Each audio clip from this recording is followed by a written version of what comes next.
پاکستان تحریک انصاف نے خیبر پختونخوا کے منظور کردہ ترقیاتی منصوبوں کو ختم کر دیا ہے۔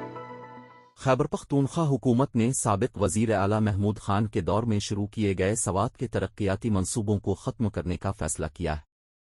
ان منصوبوں کی مجموعی لاگت 18 ارب 25 کروڑ روپے تھی۔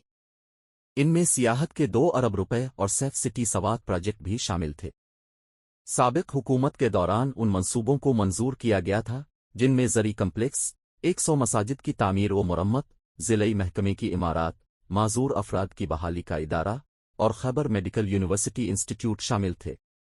مزید 1 ارب 91 کروڑ روپے کے سیاحتی منصوبے اور اپر سوات ٹورازم اتھارٹی کے 2 ارب روپے کا فنڈ بھی منسوخ کیا گیا ہے، جس سے اس ادارے کے غیر فعال ہونے کا خدشہ ہے۔ سوات میں پچھلے انتخابات میں تحریک انصاف نے تمام صوبائی نشستیں جیتی تھیں۔ منصوبوں کا مالی سال 2024-25 کے بجٹ میں